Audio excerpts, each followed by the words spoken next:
يا مساء الخير حبايب قلبي، ان شاء الله كلكم صحة وعافية يا ربي. طبعا اليوم راح نقرا خيرتنا، وخيرتنا راح تكون على نوعين. طبعا احتاريت اقرا بالحجر او اقرا بالوان او اقرا بشي ثاني، ما عرفت، فاخير شي فكرت انه اقراكم انتو حبايبي ورود جميلين تخبلون. فاليوم قررت اقرا وردتين، الوردة اللون الابيض والوردة اللون الوردي. خلينا ندخل مباشرة بالخيرة، بس سووا لنا لايك الفيديو حبايب قلبي.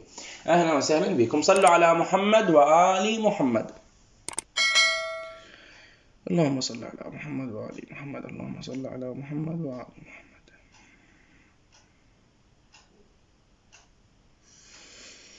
حبايبنا راح أبلش بالخيرة البيضة اللي مثل قلوبكم يا حلوين ويا طيبين انتو حبايبي. نبلش بالخيرة البيضة. صلوا على محمد وآل محمد. محمد وآل محمد. حبايبنا طبعا اللي اختاروا هذه الوردة حاليا اكو ببالكم شي. البعض هذا الشي منفصلين عنه وتتمنون تنسون كل شي، والبعض من عندكم لا، قاعد يهتم بنفسه او يتحاول يتناسى وكذا، الموضوع يعبره. اكو مشاكل صارت حبايبي، وخلتكم تنفصلون. اكو بينكم حب، اكو تفكير، اكو اشتياق، تمام، كل شيء اكو بيناتكم انتو. البعض حاليا عشيقكم او حبيبكم هسه هو مو يمكم، بعيد عنكم، بس شنو اكو مراقبة. من اللي دا يراقب؟ اما هو اما انتي، تمام. بس اني اشوف دي يطلع عندي حاليا اكو رجوع قريب بينكم جدا. صلوا على محمد وآل محمد. ان شاء الله يا ربي رجوع وترجعون خير وسلامة. هالفترة زينين انتو، مستقرين، بس البعض اشوف اكو شك كلش قوي. تشكون بالحبيب او بالشريك، دائما تشكون، بس هذا الشيء مو صالحكم ابدا. البعض اني اشوف اكو فرحة الك قريبة جدا، اكو سماع خبر مفرح، والبعض راح ينفتحون موضوع خطوبة ان شاء الله، وهذه الخطوبة راح تكون من الاقاربكم انتو. بس اني اللي دا اشوفه يمي انه حبيبكم يحبكم، تمام، نيته صادقة، بس شوية بطلوا الشك، بعدوا الشك عنكم. ليش؟ لأنه هواي قاعد تصير مشاكل بسبب الشك. هو من النوع المزاجي، نوع الكتوم، ما يبين مشاعر لكم، وهالشي خلاكم تشكون بيه، بس هو شخص كل شي ما عنده.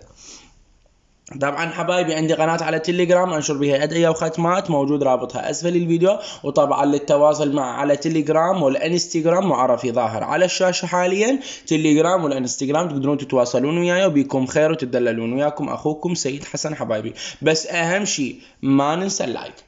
اوكي نكمل. صلوا على محمد وآل محمد.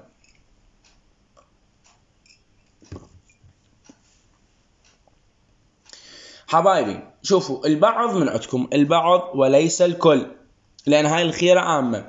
البعض منكم أكو شخص من العائلة دائما يسوي مشاكل إلكم، بس أنا اللي أشوفه إنه عندكم دعاء، عندكم أمنية، عندكم فتشي هيك بداخلكم، بس إن شاء الله أكو فرج قريب وأكو رجوع إذا كنتم منفصلين. أكو حب بيناتكم كلش قوي، تعلق قوي. اكو مشاكل بينكم وما متفاهمين، اكو اختلاف بالاراء بينكم.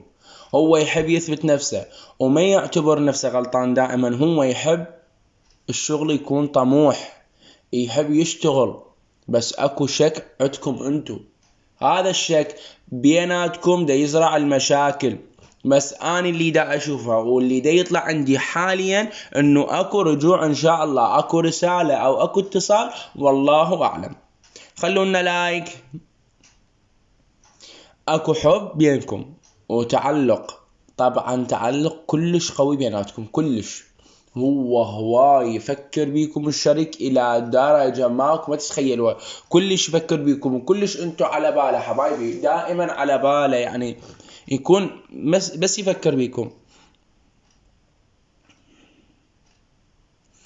بس أنا اللي أشوف راح يصير استقرار بينكم، وراح تسمعون خبر مفرح إن شاء الله يا ربي. وهالخبر من ناحيته هو بالذات، ناحية الشريك، البعض علاقاتكم القديمة أكو طرف منكم حزين، ديروا بالكم اللي انتو قدماء بالعلاقات، أكو طرف حزين ما بيناتكم، فديروا بالكم من هذا الموضوع.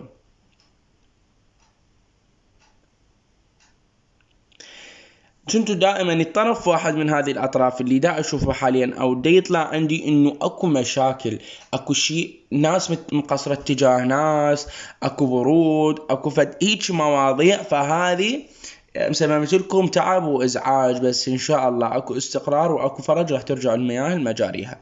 بس أشوف عندكم أمر راح تباشرون به بعد 3 أوقات إن شاء الله، أما 3 أيام، 3 ساعات، 3 أسابيع، 3 أشهر، والله أعلم.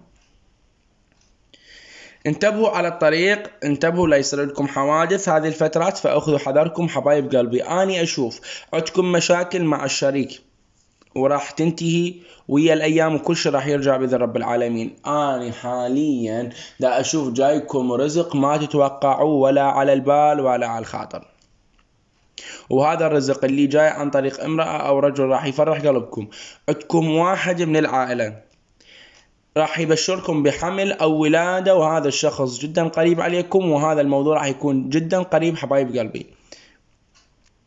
إذا لاحظتوا هذه الفترات اللي راحت طير أو حمامة داخل بيتكم، أو شفتوا ريش طير، احسبوا بعد 8 أوقات، 8 أوقات عندكم أمر راح يتم صلح وياكم والاعتذار من شخص، وراح يصارحوكم بأمر راح يكون لكم صدمة.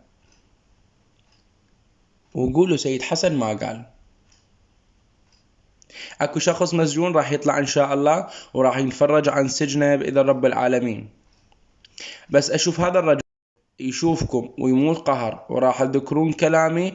ليش؟ لان هذا الشخص ظلمكم. قولوا يا الله 11 مرة بنية تحقيق أمنياتكم. يا الله خلونا اللايك، لا تنسون حبايب قلبي. شكرا لاستماعكم. طبعا ننتقل إلى المجموعة الثانية، وأصحاب الوردة الوردي، أصحاب الورود، أنتوا حبايب قلبي. صلوا على محمد وآل محمد. صلوا على محمد وآل محمد. شوفوا حبايبي، اللي اختاروا هذه الوردة واللي اختاروا هذا اللون، انتوا بالتحديد أبد ما عندكم حظ نهائيا ويا الناس، وخصوصا من ناحية الأهل، الأم أو الأب أو الأخوان أو الأخوات. يعني الله أعلم انتوا ما عندكم حظ ويا أحد هذه الأطراف. أكو استغلال، أكو كلام عليكم، أكو مغثة عندكم صايرة مو طبيعية. طبعا عندكم امرأة، وهاي المرأة ترجع لكم حبايبي. هذه عندها آلام، تعبانة، عندها التهاب مفاصل، عندكم يعني تعبانة كلش هذه الامرأة، بس هي قريبة لكم. عندكم شخصين بحياتكم، هذول الشخصين دايرين ظهورهم لكم وعايفيكم، وهذول مبتعدين عنكم بسبب عمل سحر. شوفوا عندكم شخص من العائلة راح يتزوج، وعلى أثر هذا الزواج راح تصير عنده مشاكل، وراح تطلع من البيت نهائيا، وما راح تستقر. ليش؟ بسبب عندهم عمل مدفون، دفن صاير، فديروا بالكم. وهذا العمل اللي راح يندفن راح يصير من قبل نسوان 2. ديروا بالكم واخذوا حذركم حبايبي. خلونا لايك الفيديو.